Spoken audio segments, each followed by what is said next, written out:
Boa noite, galera. Sejam bem-vindos a mais nova. Sejam bem-vindos à live do 359. Vamos, vamos esperar que as pessoas entrem. Boa noite, Samara. Boa noite, André Luiz.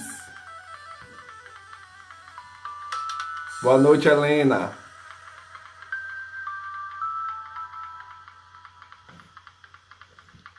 É isso aí. Vamos esperar a galera entrar. Pessoal, hoje vamos falar sobre um tema muito polêmico nessa nossa atualidade. Helena, um abraço para Sara também. Vamos falar de um tema muito polêmico nessa atualidade, que é o direito do trabalho. E vamos conversar com um advogado, né? Ele aceitou nosso convite para falar sobre esse tema, o direito do trabalho na pandemia. Então vamos convidá-lo para essa live ao vivo aqui.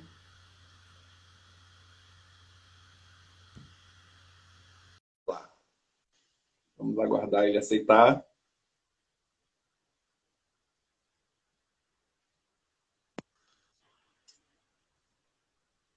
Boa noite, André Luiz.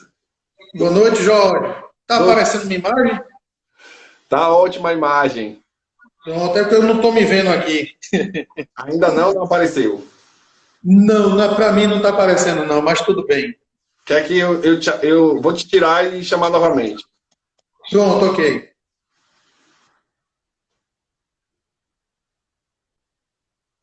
Deixa eu tirar. Pronto. Tava ótima a imagem dele, mas ele não estava se vendo. Vamos lá.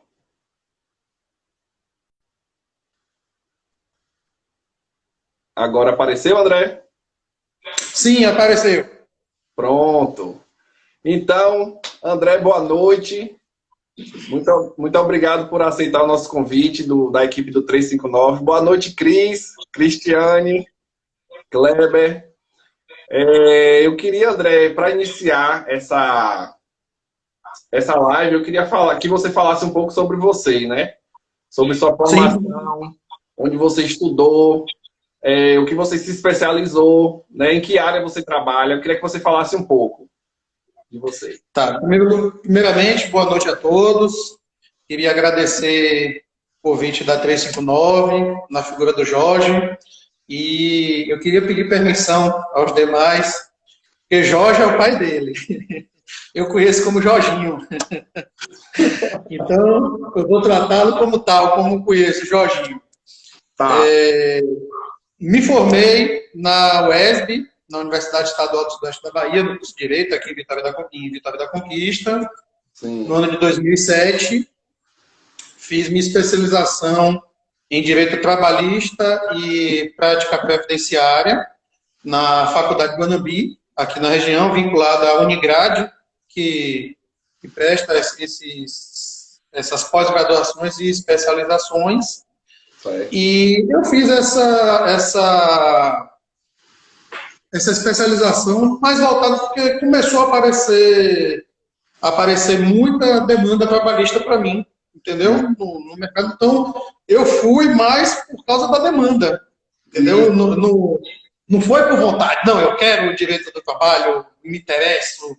Não, começaram a surgir demandas na área trabalhista, então eu busquei o conhecimento nessa área para poder prestar um serviço melhor para os meus clientes. Entendeu? Então, foi por isso que eu parti para essa área do direito do trabalho. Entendeu? entendi. Então, minha segunda pergunta já seria essa, né? Como é que você foi parar nessa área? E você já disse que foi devido à demanda de trabalho, a demanda, a procura por um advogado que defendesse os meus direitos trabalhistas, não é? Exatamente. A gente partiu mais por causa disso. Assim, é uma área boa, tem vários ramos, como você falou inicialmente, tem muita polêmica, porque eu particularmente, eu advogo tanto por empregado quanto para o empregador. Então, a gente tem que saber a legislação trabalhista voltada para os dois, entendeu? Porque tem especificidade de cada um. E a gente tem que resguardar o direito de cada um. Então, foi basicamente por isso que eu busquei essa especialização, me capacitar melhor, para poder fazer um serviço de qualidade para os clientes que me procuram. Entendi, André. Ô, André, agora me explica uma coisa. A gente fala dos trabalhos que foram prejudicados, né, nessa pandemia. Alguns trabalhadores se prejudicaram.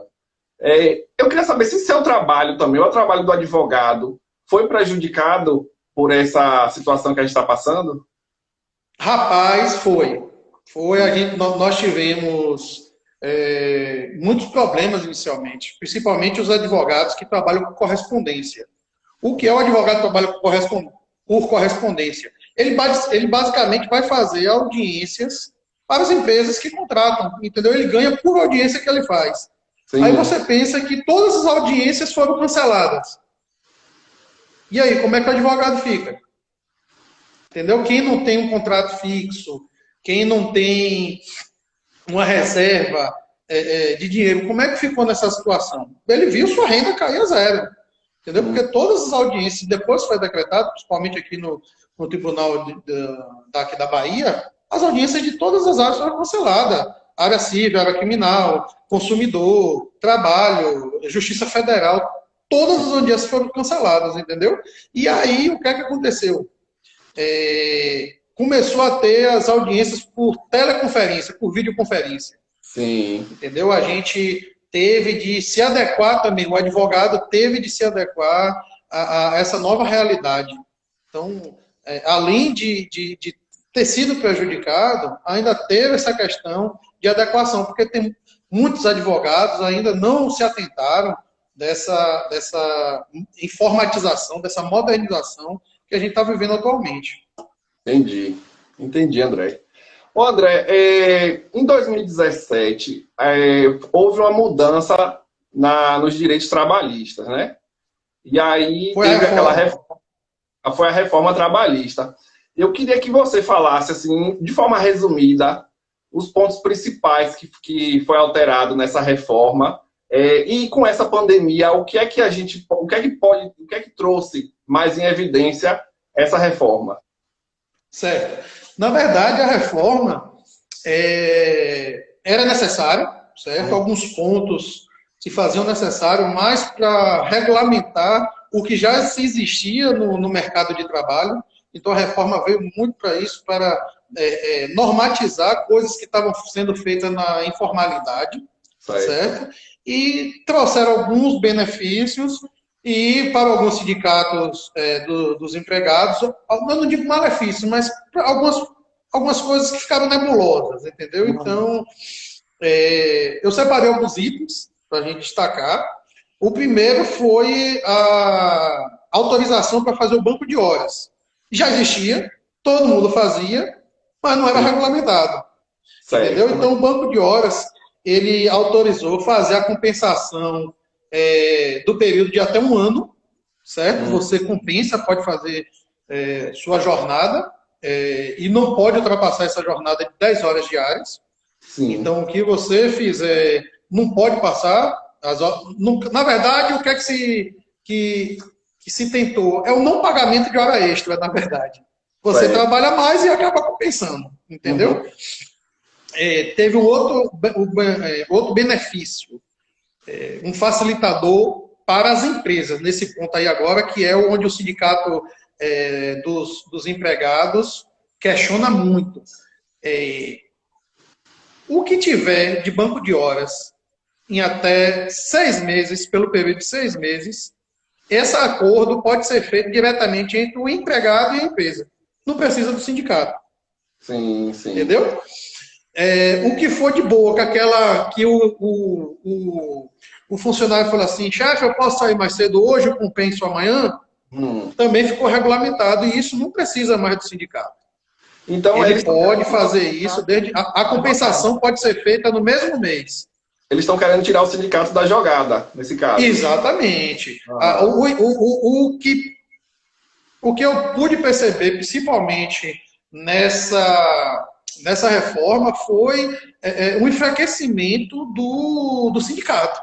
O sindicato, principalmente o dos empregados, eles ficaram a ver navios. Tanto é que a contribuição sindical que era obrigatória, agora não é mais. Tem que ter autorização do empregado para poder fazer o desconto. O desconto, entendeu? né? Então, a gente viu que essa reforma basicamente foi para o enfraquecimento do sindicato. A contribuição que era... Outro ponto... Diga. A contribuição que era de 1% do salário não é mais... Na verdade, é um dia de trabalho, que é descontado no mês de março. Ah, entendi. Entendeu? Então, essa contribuição, que era obrigatória, mesmo o empregado não sendo sindicalizado, ele tinha de pagar, deixou, não é mais obrigatório. Então, muitos sindicatos viram sua renda cair bastante, porque muitos empregados não têm essa cultura do sindicato, entendeu? E como o sindicato perdeu alguma força nas negociações, então eles não se viram interessados em ter esse desconto a mais do seu pagamento. Outro ponto também que foi regulamentado, que já existia, era aquela demissão por acordo. Como é aquela demissão por acordo? O funcionário vira para o patrão, me demite aí para eu poder pegar, estou precisando do dinheiro para pegar meu fundo de garantia, o seguro-desemprego. Então, isso era feito na informalidade. Geralmente, o empregador, a empresa, demitia, pagava a multa dos 40% do fundo de garantia e o empregado geralmente devolvia essa multa. E aí ele conseguia sacar o fundo de garantia que estava depositado, conseguia entrar no seguro-desemprego, certo? Sim. Mas agora regulamentou. E com essa regulamentação, teve algumas alterações. Por exemplo, se for firmado esse acordo, o empregador só vai pagar metade do aviso prévio, se for indenizado. Em vez de pagar a multa de 40%, ele vai pagar 20% do fundo de garantia. Certo. O empregado, em vez de sacar 100% do fundo de garantia, ele só vai poder sacar 80%. Entendi. Certo? E ele não vai ter direito ao seguro-desemprego. Então, tem seus benefícios. O que é que o governo... Isso é um entendimento meu. Entendeu? O que é que o governo entendeu? Se a pessoa faz uma demissão por acordo, geralmente ele está com outro emprego em vista. Né? Então, ninguém vai perder o emprego do nada. Isso. Ninguém vai pedir para sair, ter uma demissão, sem estar com alguma coisa em vista. Entendeu? Sim. Então, na verdade, é uma via de mão dupla. Eu abro mão de uma coisa e você ganha outra. Entendeu? Então, ele, em vez de devolver a multa dos 40% que geralmente se fazia, ele agora vai receber 20%. E vai compensar com o fundo de garantia, que ao invés dele receber os 100%, ele vai receber 80%. E não vai ter o Outro salário. ponto também que mudou com a reforma. Muitas empresas não registravam seus funcionários. Até hoje a gente vê isso. Infelizmente, tem muitas empresas que ainda não têm essa cultura do assinar a carteira. Sim. E aí o que aconteceu? A reforma trouxe multas pesadas mesmo, para o caso de não assinatura da carteira de trabalho. A multa é de R$3.000 por empregado que não tiver registrado. Se a empresa for microempresa ou empresa de pequeno porte, que são 70% ou 80% das empresas que a gente tem aqui no Brasil, essa multa cai para R$800 por funcionário.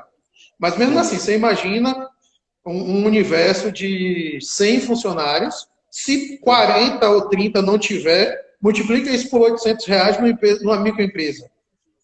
Ô, André, então, e quem é que fiscaliza isso, né? Porque as pessoas acabam não tendo sua carteira assinada, o empresário não assina porque não quer. E aí, quem é que fiscaliza essa questão? A fiscalização é feita pela Delegacia do Trabalho da cidade. Entendeu? Cada região tem sua Delegacia do Trabalho. Não é mais Ministério do Trabalho, porque o Ministério foi extinto. Então, tem a Delegacia tem as delegacias do trabalho, e aí se faz as denúncias, pode ser feito de forma anônima, inclusive, faz a denúncia anônima e o delegado, o fiscal vai lá, vê como é que está a situação, vê se corresponde. Se realmente verificar que tem funcionários que não está registrado, vai ter a multa. E além dessa, pelo não registro, ainda tem outra multa, pelas anotações gerais na carteira, tipo aumento de salário, férias, que a carteira tem que estar sempre sendo atualizada. Se o empregador deixa de fazer essas anotações, a multa é de R$ 600 por funcionário que deixou de fazer a anotação. Entendi. Então, é aquela coisa, a reforma teve cobrança de ambas as partes, tanto dos empresários como também dos empregados. Outra medida também que foi interessante na reforma é a quarentena. O que é a quarentena? Tinha muita causa também dessa situação. Meu chefe, me demite aí, depois você me contrata de novo. E aí agora, na reforma, ficou estabelecido que em caso de demissão, o empregado só pode ser recontratado pela mesma empresa depois de 18 meses. Então, dificultou ainda mais toda essa burla, né? Tentar burlar o mecanismo e facilitar a vida. Então, eles quiseram realmente, e nesse ponto eu concordo, porque existia muita fraude, muita, não era pouca, entendeu? Existia muita fraude, então o governo veio para realmente regulamentar e assegurar que quem tem o direito de receber seus benefícios vai receber.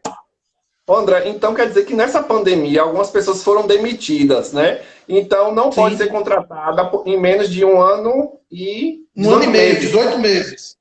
18 meses, essas pessoas não podem ser recontratadas pela mesma empresa. Só após 18 meses, pela mesma empresa. Nossa. Mas aí o que é que o governo fez?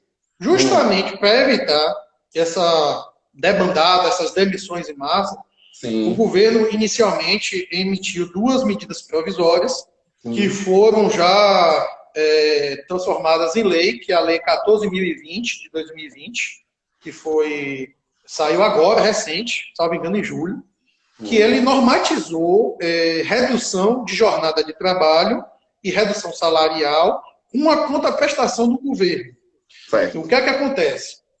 O governo autorizou, olha, para garantir o emprego, você pode reduzir a jornada de trabalho e o salário do seu empregado nos percentuais de 25%, 50% e 70%.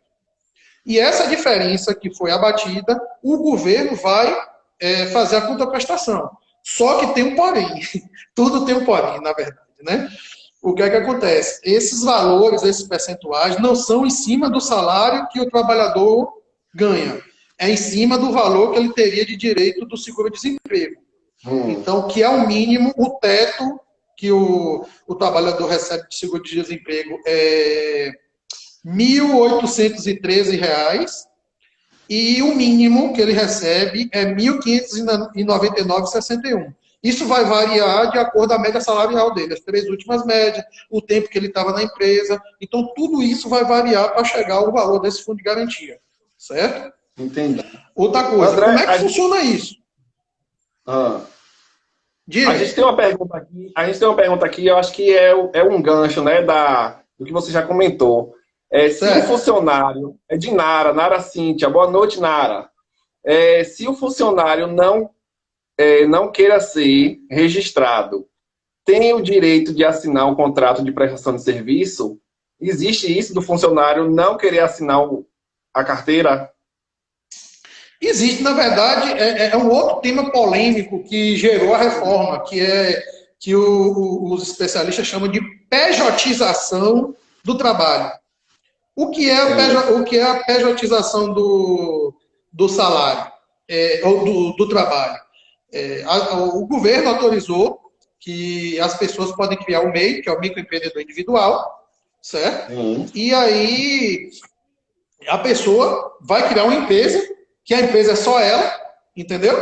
E ele pode fazer um contrato de prestação de serviço da empresa dele, que é ele, com a empresa que ele vai prestar, entendeu? Eu posso, como costureira, firmar um contrato lá com a empresa, firmo um contrato de trabalho, de prestação de serviço, que não é um contrato de trabalho, eu firmo um contrato de prestação de serviço com a empresa que faz as roupas. Sim. Entendeu? Então, aí não há vínculo de emprego, a empresa não vai... Isso, a empresa não... Aí chama também da precarização do trabalho. Os críticos a isso chamam de precarização do trabalho. Por quê? Porque o suposto empregado, ele não vai ter direito a fundo de garantia, não vai ter direito a férias, não vai ter direito a 13º salário, não vai ter direito a seguro-desemprego, entendeu? O valor correspondente ao INSS, quem vai pagar é o empregado, o dito empregado, entendeu? Que é a alíquota, salvo engano, 60 e poucos reais. Eu não me recordo o valor da contribuição do MEI. Mas tem muitas empresas que estão fazendo isso agora, entendeu? E eles alegam que, por causa disso, eles podem pagar até mais do que o salário que ele pagaria normalmente, porque em cima do salário incide vários tributos, vai ter INSS, fundo de garantia, PIS, COFINS, vai ter uma série de tributos que incidem, e a alegação dos empresários para facilitar essa situação é justamente essa, que ele pode pagar um salário ou uma conta prestação de serviço maior do que um salário propriamente dito se a pessoa tivesse registrada como funcionário da empresa. Certo. André, mas então você tem que ser MEI e fazer esse contrato de prestação de serviço com a empresa, né? Então não pode ser uma pessoa, não pode ser um CPF, tem que ser um CNPJ para fazer esse contrato. Exatamente. Agora é o seguinte, você tem vários tipos de trabalho. Tem trabalho intermitente, tem trabalho temporário. Então, vai adequar de acordo à realidade. Agora, se ele presta serviço toda semana e não tem a carteira registrada, é um perigo para as duas partes. Tanto para o empregado, que não vai ter seus direitos garantidos, como para o empregador, que vai ter aquelas multas que a gente comentou aqui um pouco antes. Então, mas esse é um tema muito polêmico, né? A gente poderia outro dia falar sobre isso. Estou à disposição, você pode chegar, marca aí que a gente conversa aqui. É como eu tinha até conversado com você quando você me chamou para fazer essa live. A gente tem tema aqui para discutir a noite toda, a semana toda, o mês todo, que vão ter sempre temas polêmicos. É verdade. Mas voltando um pouco à questão da pandemia, que eu acho que tem muita gente que está preocupado, né? Então, o que é que acontece? Tem essa redução, o governo vai fazer a contraprestação de acordo à redução 25%, 50% ou 70%, em cima do valor do seguro-desemprego, certo? Como é que funciona? O empregado que recebe 3.315, quem recebe até 3.315, ou recebe superior a 12.202 e tem diploma superior, essa negociação é feita diretamente entre o empregado e o empregador. Não precisa de sindicato, aquela questão que a gente voltou a falar. Quem está nesse meio termo tem a obrigatoriedade de sindicato para negociação, certo? Aí como é que funciona? Firmou o acordo, a empresa tem até 10 dias para comunicar ao Ministério da Economia, porque não tem mais o Ministério do Trabalho. Então, a empresa tem até 10 dias para comunicar esse acordo que houve a redução da jornada de trabalho. E o pagamento da primeira parcela é feito em até 30 dias dessa comunicação. Sim, sim. Certo? Então, como é que funciona? Vamos dar um exemplo. Um exemplo prático para eu explicar. Um funcionário recebe R$3.000. Tem a jornada de trabalho e o salário reduzido em 25%, certo? A empresa vai pagar efetivamente para o funcionário 2.250, porque reduziu 25% dos 3.000. E o governo vai pagar para ele 453,25, que é 25% em cima do teto, que é 1.813 do seguro-desemprego. Então não ele vai acabar. Então não é o 750, ainda é menos do que o 750. É menos, é justamente o problema, o valor a ser pago pelo governo não é a porcentagem em cima do salário que o trabalhador recebia, é em cima do teto do seguro-desemprego, ou então do valor que ele teria direito em cima do seguro-desemprego. Então, efetivamente, ele vai receber R$ 2.703. Nossa senhora, perde aí R$ 300, né? É aquela coisa, como eu falei, é uma via de mão dupla. A gente garante seu emprego, mas você também tem que abrir mão de alguma coisa, para você não ficar desempregado. André, eu trabalho a mesma carga horária, as 40, 44 horas, mesmo recebendo menos R$ 300? Não, não, aí é que tá. Ele vai ter a redução da jornada de trabalho dele. Em Sim. cima de 25%, 50% ou 70%. Ele vai diminuir a quantidade de trabalho. Por isso que autorizou essa redução. Mas aí o que é que acontece? Isso tem um porém também. Não pode receber abaixo do mínimo.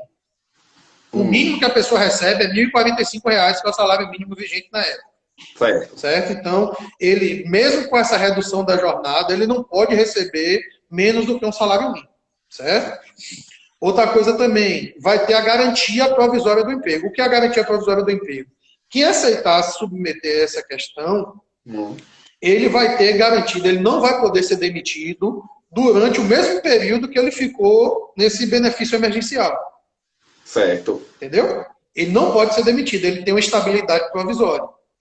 E aí você me pergunta, André, durante quanto tempo a pessoa pode ficar com essa redução da jornada? A lei determina que são 90 dias e, recentemente, agora, o Senado aprovou uma prorrogação por mais 30.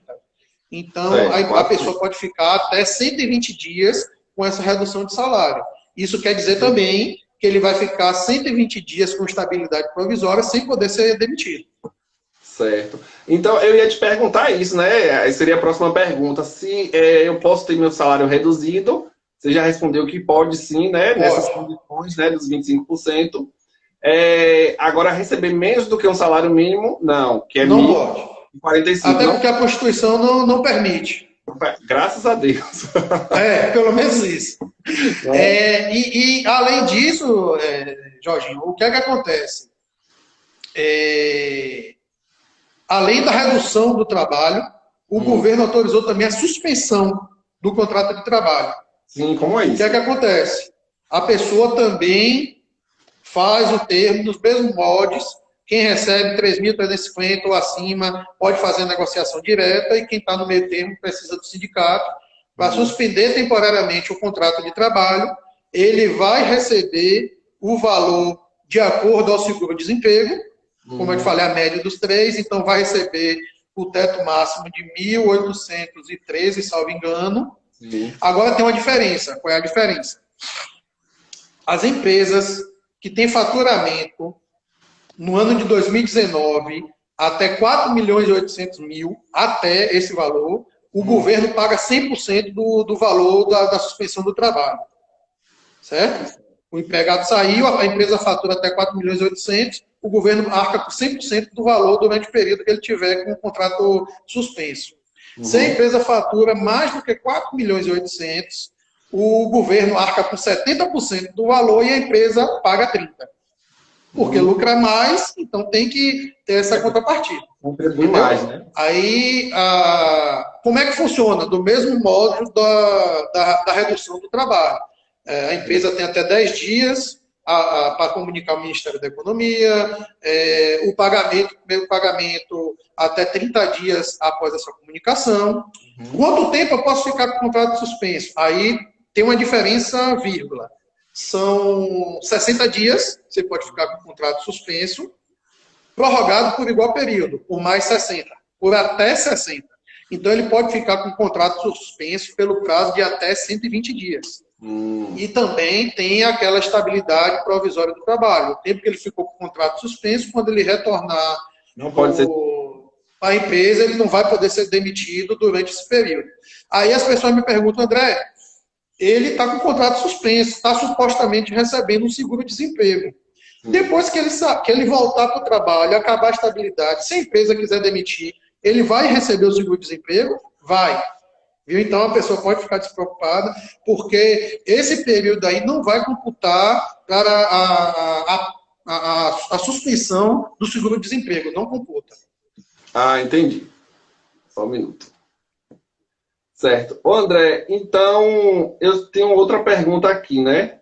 Eu fui demitido e não recebi nada. O que é que eu faço? Eu fui demitido nessa pandemia, né? Sim. Aconteceu, algumas lojas fecharam, empresas fecharam, mas eu fui demitido e não recebi nada.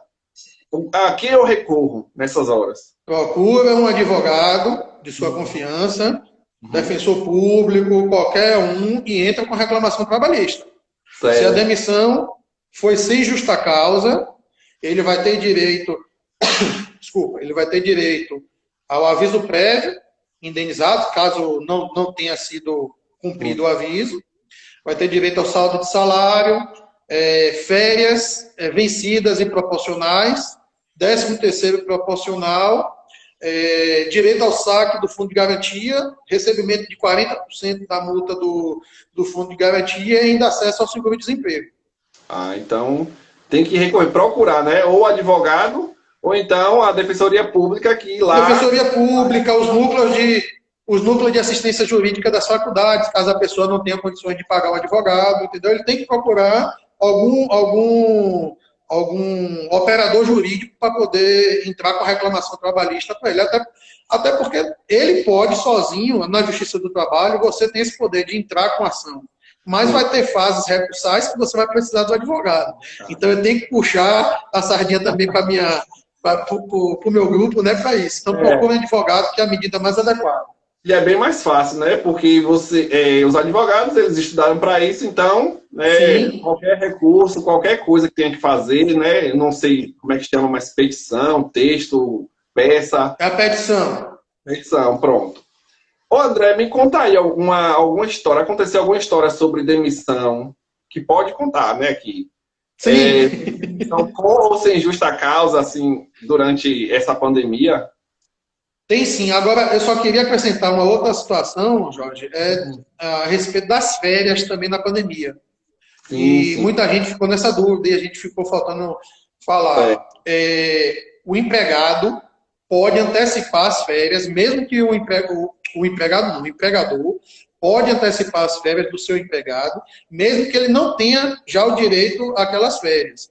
Mas isso é mais recomendado para as pessoas de fator de risco, quem está no grupo de risco, entendeu? Que Ah, tem doença pré-existente. Por quê? aham. Porque a empresa vai gastar dinheiro, entendeu? Então, E tem ela vai muitos. ter que pagar as férias. Ela vai ter que pagar as férias. Então, a empresa tem que fazer isso, mas a indicação que a gente dá é basicamente para aqueles funcionários que estão no grupo de risco. E aí, o que é que o governo fez também para facilitar essa situação? Justamente para não correr o risco de perder o emprego, o governo facilitou essas férias. Certo. Essas férias antecipadas, o empregador, a empresa, pode pagar até o 5º dia útil do mês subsequente do período que ele saiu de férias. Entendeu? Na normalidade, o empregado recebe o valor das férias até 48 horas antes das férias. Para você ter uma ideia de como é que facilitou isso. Entendi. Outro facilitador também, o terço de férias, que quando a gente sai de férias, aí o funcionário recebe as férias mais um terço. Esse terço de férias pode ser pago até o último dia do pagamento do 13º, que é o dia 20 de dezembro. Então, o governo facilitou isso para a empresa também não ter esse custo adicional nas suas despesas. Então, é aquela coisa, a gente está vivendo um momento muito difícil para ambos os lados, tanto para as empresas quanto para os funcionários, e cada um tem que abrir mão de uma certa forma, certo? E Agora, agora. voltando ao caso que você me perguntou, eu tenho um caso assim, complicado, assim, a gente dá risada, mas é uma situação complicada. Hum, Eu sou advogado, aqui eu queria até deixar minha lembrança, meu abraço, ao Sindicato das Empresas do Ramo Funerário do Estado da Bahia. E as empresas estão na outra ponta. Todo mundo fala dos médicos e tal, e os agentes funerários, as empresas estão na outra ponta, que é quem vai encerrar toda essa pandemia, né? Que vai estar fazendo sepultamento, cremação, levando corpos. Então, é grupo de risco também. O que é que aconteceu? Eu tive um cliente que o funcionário, mesmo recebendo todos os EPIs, todas as informações, tudo que ele queria. O funcionário disse que não ia trabalhar. E não foi. Simplesmente não foi. Ele disse que não ia de jeito nenhum, ficou em casa, não apresentou atestado, e aí a gente recomendou a empresa para enviar um comunicado para ele para retornar às atividades, correndo o risco de ser demitido. Sim. E o rapaz não retornou e foi demitido. Fez a demissão por abandono de emprego. Ele abandonou o emprego, literalmente. A empresa, ela fez algum comunicado? Tem que fazer. O que é que acontece? São casos de demissão por justa causa, é o abandono de emprego. A pessoa ficar 30 dias seguidos, ou, salvo engano, 60 durante o período de um ano, sem justificativa, que fique claro isso, tem que ter a justificativa. Se não tiver, a empresa pode abater os dias faltados e não justificados, e se for superior a esse período, ele pode demitir. Faz uma ação chamada consignação em pagamento, faz a rescisão do trabalho, deposita o valor que ele teria da rescisão em juízo, e o empregado que vai lá se virar para receber. Entendeu? A empresa não pode arcar com esse ônus de um funcionário que não quer lá trabalhar. Tá. Então a gente teve essa situação já.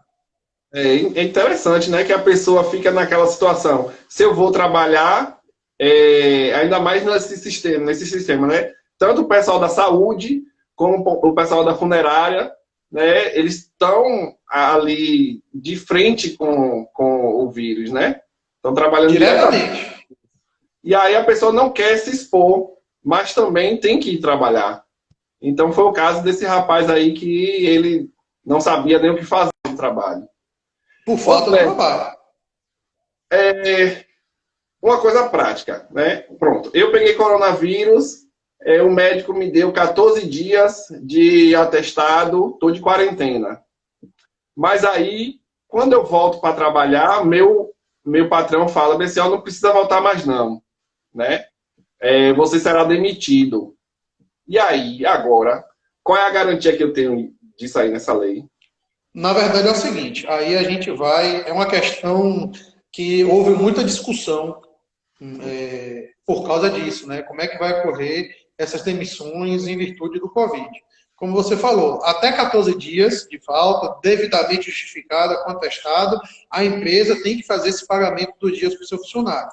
Ultrapassou, a partir do 15º dia, encaminha um comunicado para o INSS fica responsável por fazer esse pagamento, ele vai receber o seu auxílio-doença.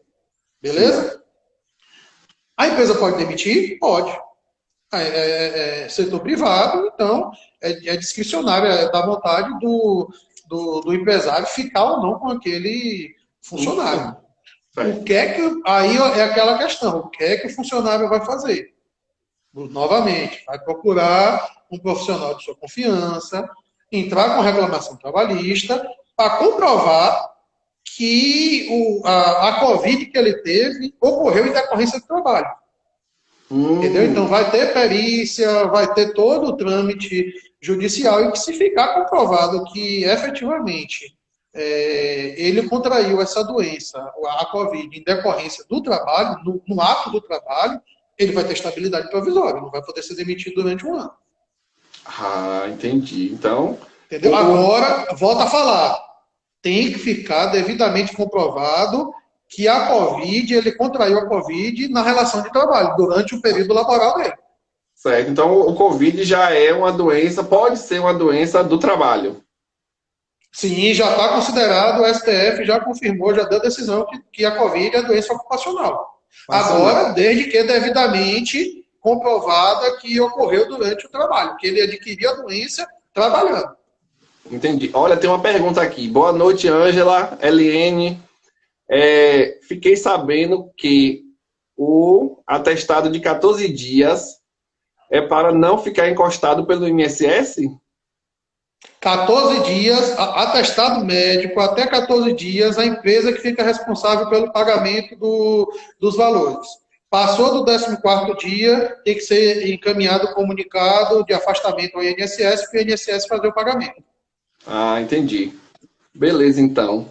Eu tenho mais, uma última pergunta, André. o teletrabalho, o trabalho remoto, né? Qual a diferença, E, existe a diferença entre esses termos, trabalho remoto e teletrabalho, e o que a lei diz sobre isso? na verdade, são duas coisas completamente diferentes, mas semelhantes. Certo. O trabalho remoto é o quê? O trabalho remoto é aquele funcionário que não realiza suas atividades na sede física da empresa. Ok. Entendeu? Por exemplo, supervisores de vendas, vendedores que trabalham na rua. Hum, Muitas empresas, startups que funcionam em um local e o funcionário está em outro local. Entendeu? Então, esse é o trabalho remoto. A pessoa não está na sede física da empresa. entendi. Certo? E o teletrabalho é o quê? O profissional exerce suas atividades na sede física da empresa e, ocasionalmente, esporadicamente, ele realiza suas atividades em casa. Ah, tá. Entendeu? Que é o que a gente está vivendo hoje em dia. Então, o que a gente está vivendo hoje em dia não é um trabalho remoto, é um teletrabalho. Em virtude da Covid, as pessoas que exerciam suas atividades nas sedes da empresa foram obrigadas a fazer os trabalhos dentro de casa. Sim, Entendeu? sim. Então, tem essa diferença. Não é que ele sempre trabalha fora da empresa. Ele trabalha na empresa e, por causa da pandemia, ele teve de realizar suas atividades laborais em casa. Aí o que é que acontece? A empresa tem que fornecer toda a infraestrutura para o funcionário para ele exercer essa atividade dele. Uhum. Entendeu? Por exemplo, tem que fornecer um computador, tem que dividir, dar alguma contraprestação pela despesa de energia, internet que ele vai ter em casa.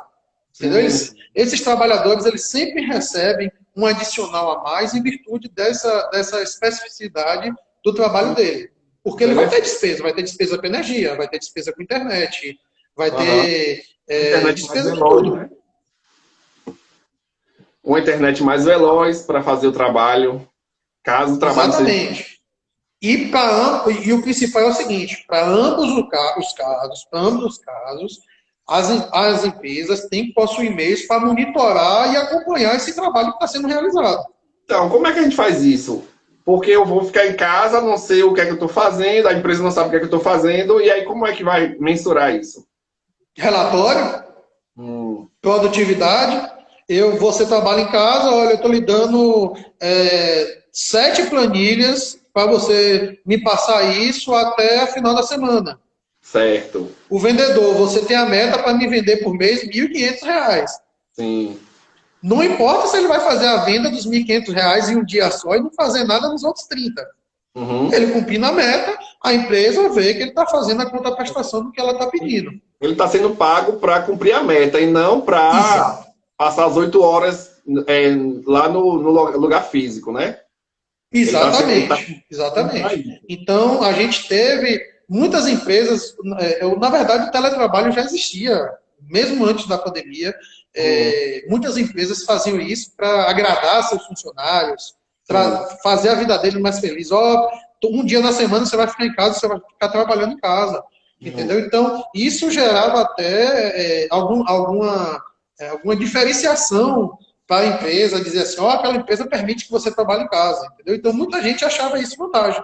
E Uhum. agora, por causa da pandemia, Foi meio que isso virou uma obrigado. realidade total, entendeu? Virou uma realidade total. A gente está vivendo isso agora praticamente e, inclusive, gerou uma nova realidade, que muitas empresas viram que o trabalho em casa estava sendo mais produtivo do que na empresa. E Sim, muitas empresas estão pensando em adotar o teletrabalho, agora não, agora o trabalho remoto, entendeu a diferença? sim, sim. De adotar o trabalho remoto agora, a partir de agora, com seus funcionários. Entendi.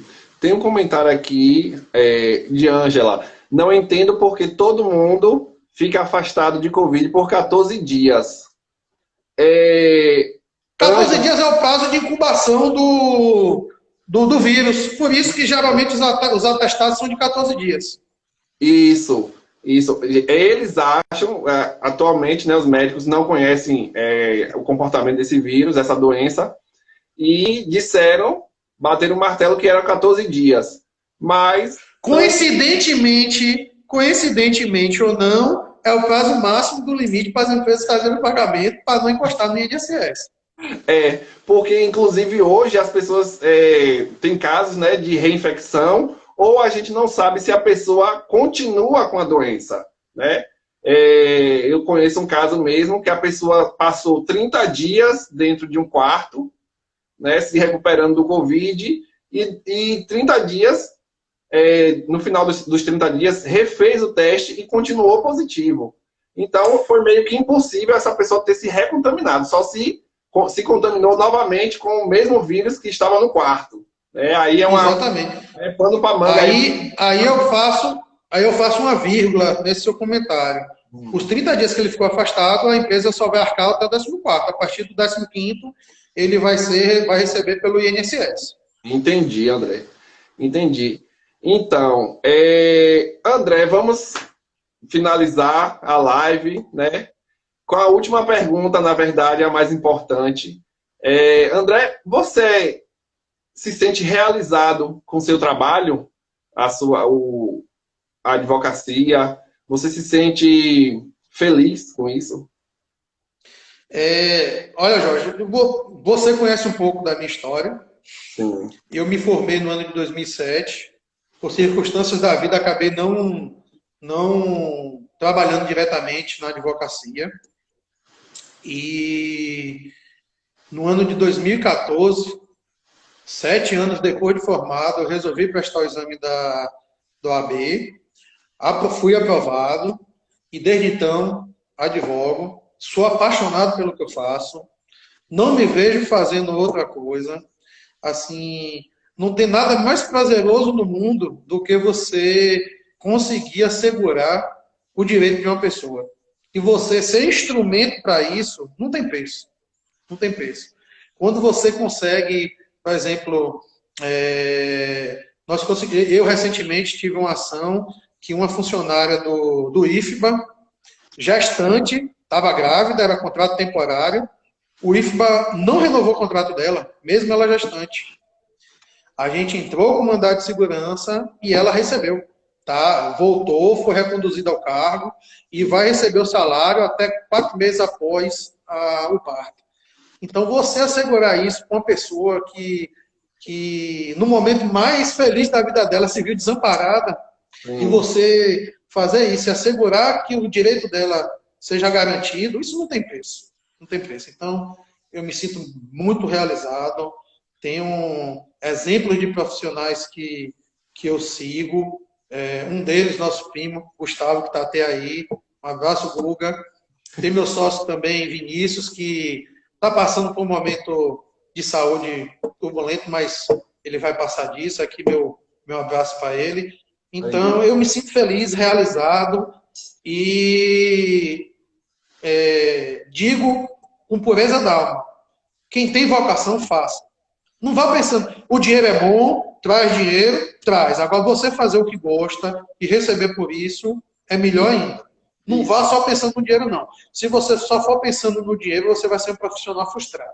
Isso. Eu brinco direto com o pessoal aqui da equipe, eu falo, faça o seu 359. Só faça o seu 359, é a sua felicidade que te traz conforto, realização, nada mais. Juliana, boa noite, Juliana. Salve, Gustavo. Estava justamente falando disso, que a gente fala, quando a gente fala uma coisa assim, olha, hoje eu fiz uma coisa que me deixou feliz. Na verdade, eu fiz o meu 359. Mais para frente, vocês vão entender o que é que significa isso. Mas é isso, André. Eu queria te agradecer imensamente por ter aceitado o convite para falar um pouquinho do seu trabalho aqui no nosso canal e deixar mais um convite, né, para a gente falar mais sobre isso, sobre direito do trabalho, que é bem polêmico. Né? Tem questões... Já está marcado, é só você me dizer o dia. Como eu falei, aprofunde os temas, porque a gente tem tema aqui para debater o ano todo, se você quiser. Okay, então. Antes que eu receba um puxão de orelha e vá dormir na sala hoje, eu quero deixar meu beijo à minha esposa, Cris, um grande beijo para os meus filhos, Miguelzinho e Malu. Um beijo grande para vocês, amo vocês. Já estou voltando para casa, porque eu estou no escritório aqui agora. Então, um grande beijo para eles. Logo, logo estou em casa. E eu queria agradecer novamente o convite. Uhum. Me coloco à disposição. E a gente está aqui. Trocar conhecimento é essencial. Isso aqui é uma troca de conhecimento. Eu ganho mais do que eu aprendo mais do que passo para frente, do que ensino. Entendi. Tá bom. Luzimar, boa noite. É isso aí, gente. Vamos encerrar mais um dia de Cris. Aí, ó, Cris falando. Daqui a pouco ele chega em casa, Cris. Não vou dormir na sala hoje. Tá bom, gente. Tchau, até mais. E o André? Obrigado. Até logo, Jorge. Tudo de bom. Tchau.